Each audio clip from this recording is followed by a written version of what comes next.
In this week's parasha, Parashat Hukat, we have the story of Moshe Rabbeinu hitting the stone, hitting the rock, hitting the Selah, an act that we find out right afterwards was so wrong in the eyes of Hashem that HaKadosh Baruch Hu decrees against Moshe Rabbeinu, decrees against his brother Aaron that they can no longer enter Eretz Yisrael. They're going to die in the desert, in the Midbar, a mere footsteps from Eretz Yisrael proper. They were just a couple days away. They can't get into Eretz Yisrael proper. That's their punishment for the sin of hitting the rock. And the story closes off. And God speaks to Moshe and Aaron, it's because you didn't have emunah, you didn't believe in me, you didn't trust in me to make the Kiddush Hashem in the sight of all Bnei Israel. Therefore, you will no longer be the leaders that are going to bring in this congregation, this kahal, into the land that I promised I would give them. Hema mei meriva asher ravu bnei Yisrael Adonai v'kadesh bam. And these are the waters of meriva, mei meriva, the waters of strife, asher ravu bnei Yisrael, that the Jewish people, the Israelites, they quarreled with Hashem, et Hashem v'kadesh bam. And then ultimately there was a kiddush that took place in the end of this whole story, either I guess through the water coming out or through maybe the punishment of Moshe and Aaron. This is the Mei Meriva. The episode is now called, the episode of hitting the Selah, hitting the stone, is known by the title of Mei Meriva in Hebrew, the waters of strife. But now, the question that everyone asks is, what was Moshe's sin? What did Moshe Rabbeinu actually do wrong? And the Rishonim and Achronim give so many approaches to try to attempt to explain what went wrong. The Abarbanel lists 9 approaches in the Rishonim. The Orach Chaim HaKadosh, he comments on 10 approaches. In the more modern Sefarim, I heard that they label it at 25 key approaches. And really, with all the nuances, we have hundreds and hundreds of approaches. And there's one Hasidic Rebbe who made a joke, Moshe Rabbeinu does one sin, and all the rabbis are throwing at him hundreds of sins. But B'ezrat Hashem, in this Dvar Torah, I want to try to add my little lens and little angle to this discussion, to try to maybe explain what went wrong at Mei Meriva, what went wrong by the Selah. Now, as a disclaimer, I just want to back up for a second and say, when we're trying to discuss the one mistake that Hashem tells us that Moshe Rabbeinu made, we have to be very careful. We have to recognize that we're dealing with very lofty ideas, and Moshe Rabbeinu was on a level that was much greater than all of us, and probably whatever Moshe's sin was would have been a mitzvah if we did it. We aren't anywhere near what he was holding with and dealing with, and he was a leader of the Jewish people, speaking to God. He's a total different level. So B'ezrat Hashem, I'm going to try to tiptoe very carefully. I actually consulted with 3 of my rabbanim just to clarify the language and check with the ideas.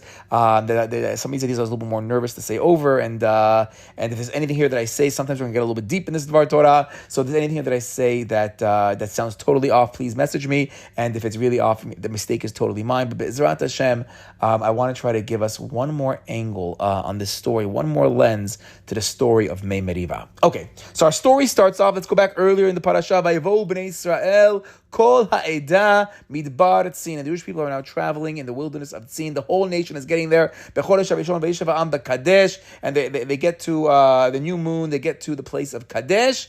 Vatamot sham Miriam v'tikaber sham. And the holy Miriam, Moshe's sister, she dies and is buried there. So now, Chazal tell us in the background of this week's parasha, there's a sudden switch that takes place. It goes hidden, but if you're looking very closely, you're going to realize that the previous generation that had left Mitzrayim, the generation known as the Dor De'ah, the generation of Da'at, of knowledge, these were people who had seen Matan Torah, heard HaKadosh Baruch Hu, the Dor De'ah have died. And Chazal learn that 38 years quickly passed by in our parasha, and now the first of the 3 leaders of the Jewish people, Miriam HaNeviah, passes away. And the next pasuk tells us, "Velo haya mayim la'edah."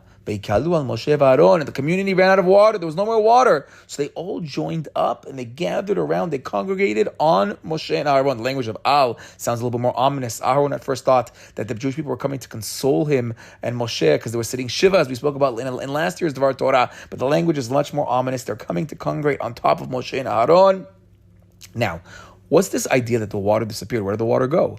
So Chazal tell us that the water throughout the desert came forth from a be'er. There was the well of Miriam, miraculous well that would follow them around. This gave them water. According to some of the Hasidic masters, they explain this is also where the water came from the mikveh as well. And it's known as the be'er Miriam. It's Miriam's well, and that was her zechut. Every single one, she brought the well. Moshe brought the man. Aharon brought the clouds. Every one of the three brought a special zechut to the Jewish people. The zechut of the mayim, the zechut of the water, comes from Miriam HaNevi'ah. In fact, it's not even clear if the Jewish people understood that was her zechut that brought the be'er until she died in this week's parasha, because now all of a sudden after she dies, the water disappears. So now everybody realizes, oh, it was her zechut. Wow, she really was that holy. And as Moshe and Aaron are sitting there in their shiva, the Jewish people come up and they congregate around them.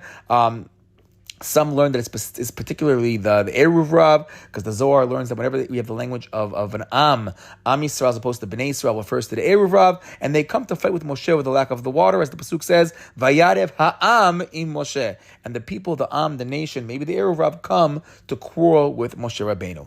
And now a little bit about the Miriam water connection.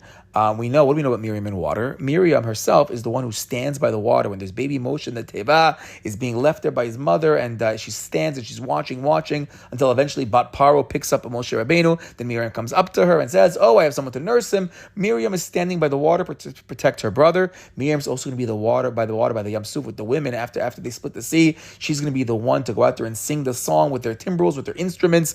So Miriam, we have this positive connection with very difficult water situations, and she seems to find a way to get through it, and that's hinted to in her name. Her name Miriam comes from the language of Maryam. Maryam means bitter waters. And it's her koach to lead Am Yisrael, to lead Bnei Yisrael through the tests of the bitter waters. In fact, when Moshe Rabbeinu gives tochacha to this group of complainers, so he comes, he's about to make a big demonstration and bring them water. He gives them musar, and according to some of the Rishonim, check out the Rambam, it says Maimonides, it was a bit of a mistake. They seem to be able to cast in Moshe's words, a little bit of anger, but he looks at them and he says to those people, Shimu na hamorim, listen you rebels. Now hamorim, rebels, also we have over hinted to Morim teachers. We'll get into that in the later parts of this Dvar Torah. But he says, Shimuna Hamorim. Hamorim, the word Morim, is also spelled without the Vav after the letter Mem. It's spelled Mem Resh Yud Mem. It's the same letters as Miriam. So if we had ourselves Miriam, who was the one that was able to get us through those difficult, bitter waters, difficult times, and now when Miriam is gone, now that she passes away, all of a sudden, right away, the water is gone, and now the Jewish people can't handle it anymore. They don't have a Miriam to get them through the tough water time. Okay, but let's now go back to Moshe Rabbeinu himself. What did he actually do? So Hashem tells Moshe, Kach et hamateh, take your staff, v'akel et ha'edah, and gather together the congregation, ata v'Aaron achicha, and now he says you and Aharon. So we see that Aharon is now part of this bigger plan as well, and we're going to see that Aharon himself is also punished. He's also going to have to die outside the land of Israel when things don't work according to plan. V'dibartem el hasela. So God says, take the staff and then speak to the stone, speak to the rock, le'enehem, in front of everybody so everybody sees it. V'natan meima v'zot mayim min hasela v'ishkita et ha'edah v'be'iram, and then the water is going to come out, and everyone's going to get the water, the people, their flock, everyone is going to be okay. The water is going to come out. Now note that Hashem tells Moshe Rabbeinu to take the stick with him, and from the fact that Hashem says that, there are some Rishonim that don't learn like Rashi. They said, Hashem always wanted Moshe to use the stick. But we're going to go according to Rashi's approach, because Hashem says, take the stick, and then Hashem says, but speak to the rock. He doesn't say hit it. So the way Rashi learns is the mistake was that he hit the rock instead of speaking to the rock. Because the pasuk goes on, it says, "Veikach Moshe et hamateh lifnei Adonai kasher tzivahu," and Moshe took the mateh from in front of God, just like he had been commanded. Now, actually, I was listening to a shiur from Rabbi Y.Y. Jacobson where he quoted an interesting Rogachover, where it says over here, "Veikach Moshe et hamateh lifnei Hashem kasher tzivahu." He took the staff. Kasher tzivau says the Rogachover. We have other places in Bamidbar where Moshe does as God says, but over there it says Kasher tziva Hashem, as God had commanded. What's the difference between Kasher tziva Hashem, as God has commanded, versus Kasher tzivau, as he was commanded, meaning as he was commanded, i.e. by God? So they explained that on the surface it sounds like the same thing, but a little more specific. Kasher tziva Hashem is more objective. Moshe did exactly as Hashem said, and that means everything was done right from beginning to end. But in our case, kasher tziva, as Hashem commanded him, that's more subjective, meaning Moshe did as he had understood Hashem had commanded him, but ultimately he made a subjective mistake over here. He didn't fully understand the command of Hashem, he fully didn't get it, and therefore there was a mistake. So kasher tzivahu, he did as he thought Hashem wanted him to do. Okay, but let's go back to Rashi's approach.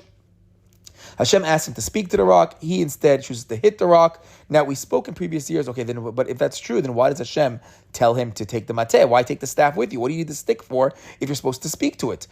So we had explained, based on a shiur from Rabbi Khan, that by having the mateh there was trying to make a clear statement of making a difference, making a contrast between the mateh, the hitting, versus the dibur, versus the speaking. Why? Because if you back it up, the Parashat Beshalach, the first time, it was a little bit before Matan Torah, we ran out of water again. So the first time when we first entered the desert where there was no water, so there Hashem tells Moshe Rabbeinu, there wasn't a sela, it was a tzur. We spoke in the past about different interpretations between a sela versus a tzur.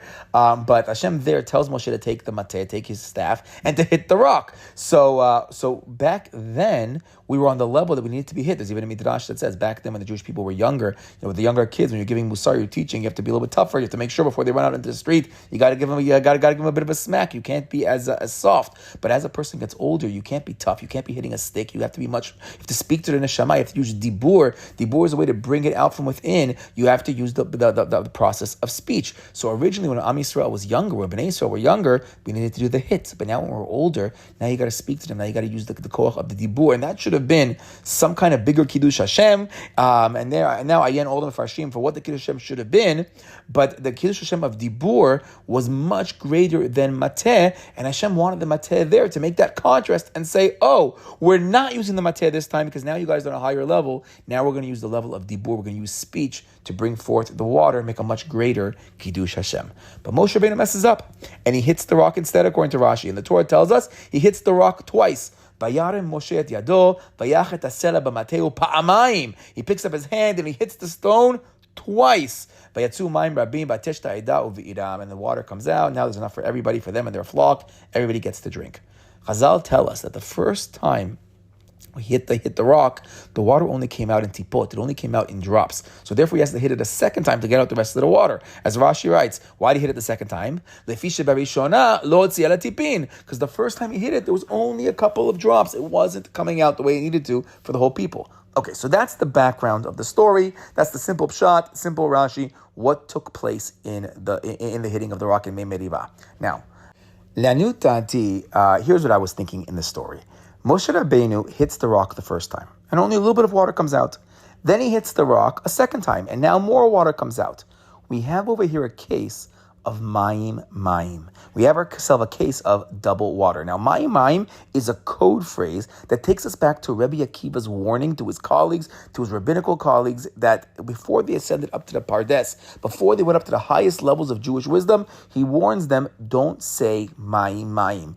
Don't say double water. Now, says the Gemara in Chagiga, Daf Yud Daled Amud Bet, Tanu Rabbanan, the rabbis teach, Arba'ani chnasu b'Pardes. 4 entered up into the orchard, 4 entered up into the Pardes. They were dealing with the loftiest secrets of the Torah, the Eluhen, Ben Azai, Uben Zoma, Acher, Rabbi Akiva. Now we know the end of the story. 3 of them aren't going to make it out okay. One's going to die, one's going to go crazy, one's going to go off the derech. Only Rabbi Akiva is going to go b'shalom and come out b'shalom.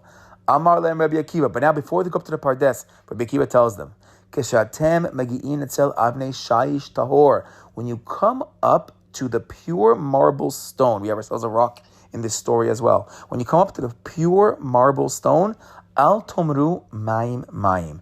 Don't say water.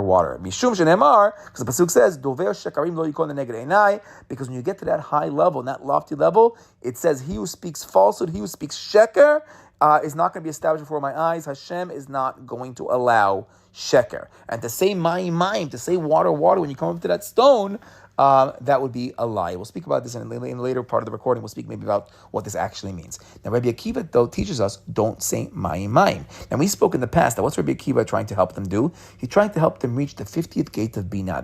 There's Nun Sha'ar Bina, 50 gates of Bina. Chazal tell us that Moshe Rabbeinu, Moshe Rabbeinu lost a little bit. He reached the level of Nun -1, meaning he was able to get to Sha'ar Memtet, Sha'ar 49, the 49th level of Bina, but the Sha'ar Nun, the 50th gate of wisdom, Moshe Rabbeinu was not able to reach. Now, some commentators learn that Moshe Rabbeinu actually, in fact, did reach it at Matan Torah. That's why the Gemara says he reached 50 -1. Just say 49. Why 50 -1? Because he actually did reach Sha'ar Nun for a short period of time. He reached it at Matan Torah.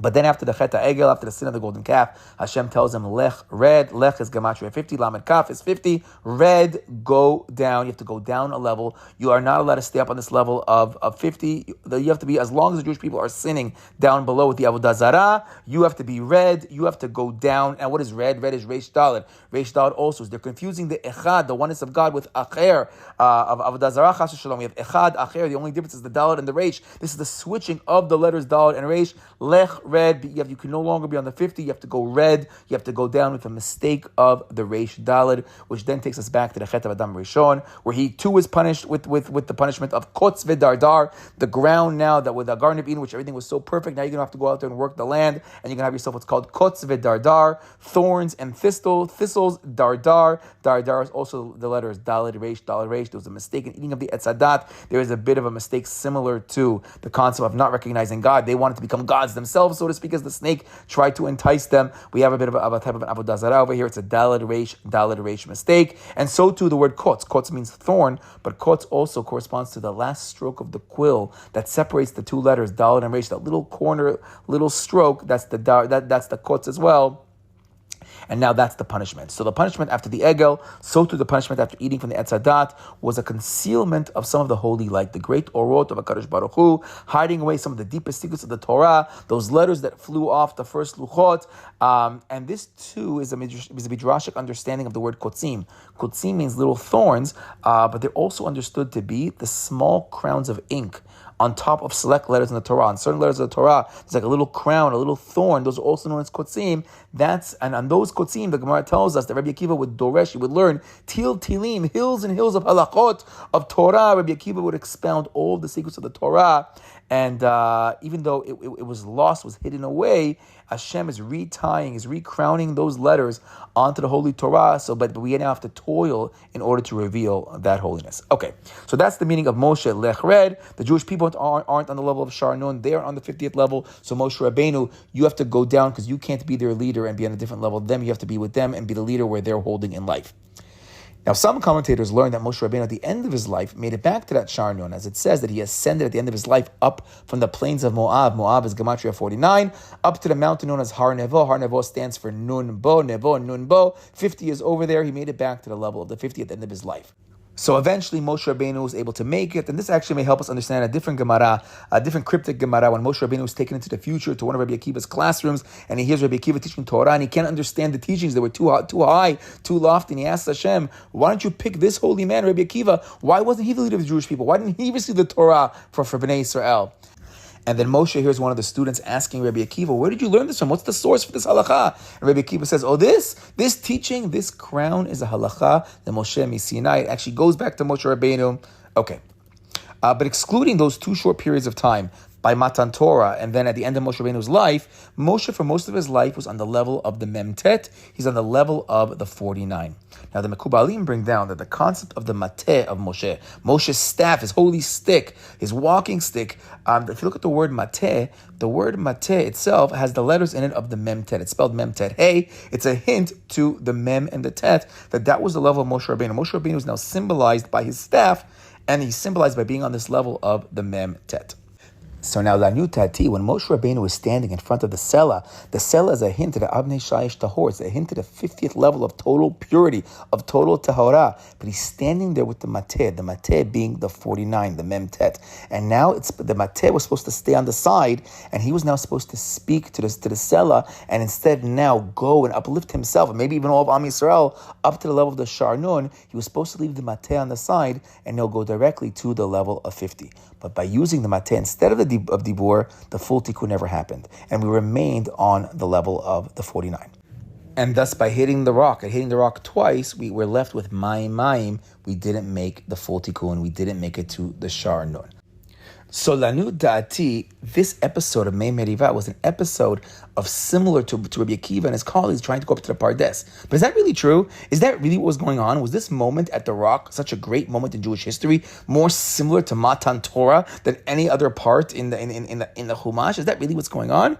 So Baruch Shekivanti, I found a bunch of sources that seem to go in this direction. So first, let's start off with the mateh itself. Let's start off with the staff, the stick of Moshe Rabbeinu. There's actually a machloket in the Pshat amongst Chazal. Which mateh did Moshe use to hit the rock? Was it his normal mateh, Moshe's mateh, the one that he used throughout Egypt, throughout the Makot, the splitting of the sea?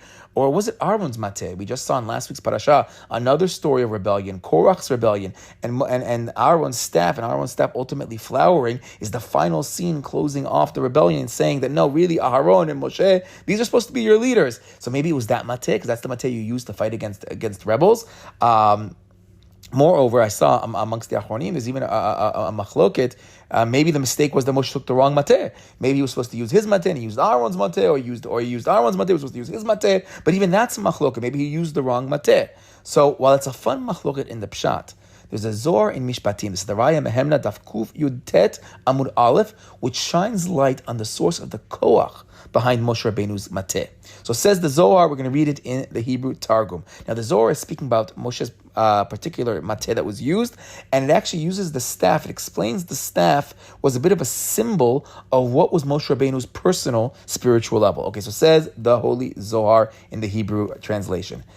Shekodem shechazarta b'tshuva lo hayita ela be'etz shel tov vara. It says before you were chozer b'tshuva. We're going to see in a second. It seems to be Moshe Rabbeinu was chozer b'tshuva. Before that happened, you were on the level of the etz from the etz of tov vara, meaning your mateh was a mateh that came from the source of the etz hadat tov vara.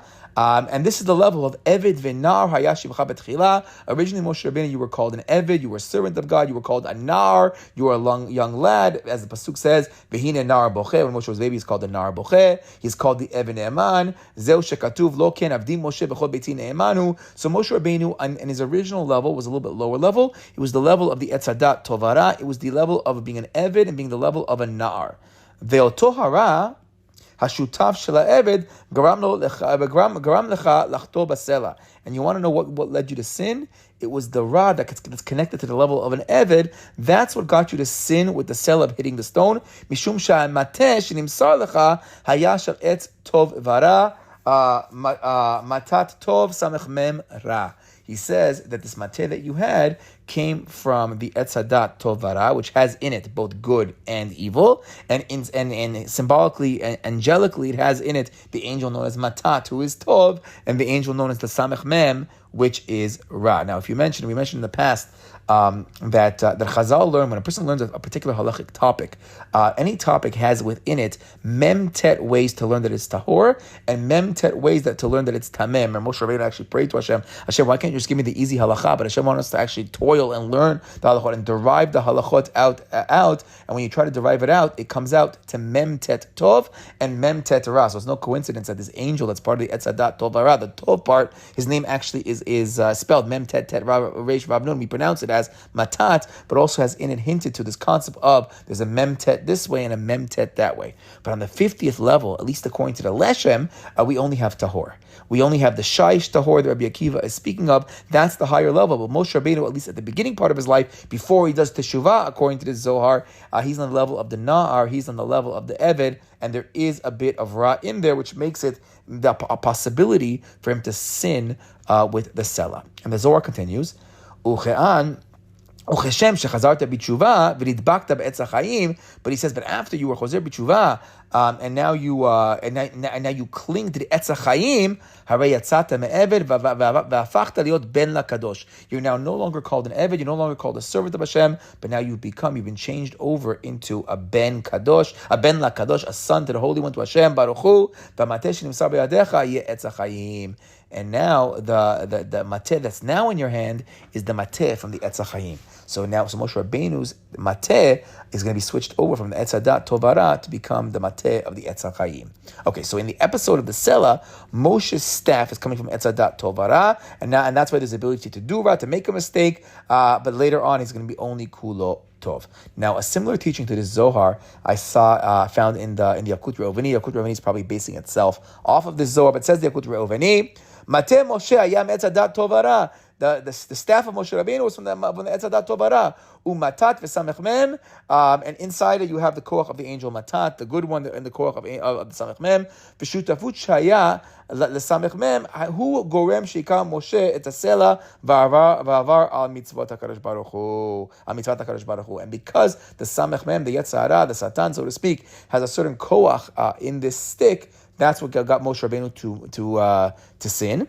Ukeshachazar b'tshuva, when Moshe did tshuva, nitan lo metzachayim, u'ma shegaran Moshe liyot memtet lifnei hasamech mem. And now, what made Moshe Rabbeinu himself be the memtet? Memtet, metatron in Greek means to be like the guide, or maybe it's also hinted a stick. Why was Moshe Rabbeinu, so to speak, the stick? He was like the hand for the samech mem to sin. Mishum shelo nimsar lo minun sha'arei bina. It's because Moshe Rabbeinu wasn't on the 50th level of bina. V'ilu lo haya nechsar lo mina nun sha'arei bina. And if Moshe hadn't been lacking from that 50th gate, lo haya choteh basela. He wouldn't have sinned by the sela.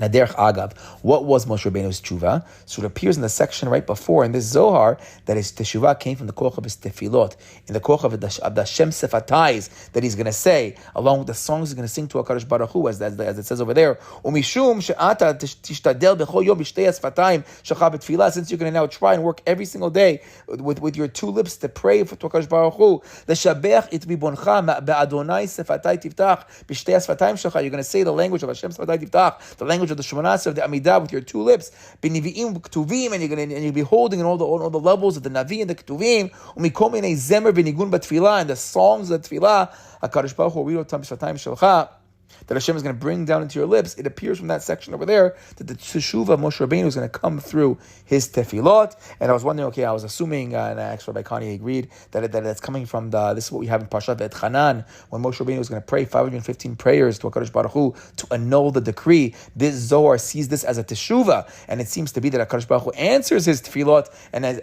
elevates him to the level of the Etz HaChaim. But interesting, it speaks about his Hashem Sefatayis. This works very well with the Pnei Yoshua, who explains that 515 prayers that Moshe Rabbeinu prayed wasn't like one after the other, but rather it was the 515 regular Shemona Esreis, the Hashem Sefatayis that he had said day in and day out for the next couple of months from the parsha of this decree in our parsha until his death in V'zot HaBeracha. He counted up the days of the week. He counted up all the tefillot that have bakashot, and he comes to exactly 515. So we see the daily tefillot of Moshe Rabbeinu really brought about his teshuvah.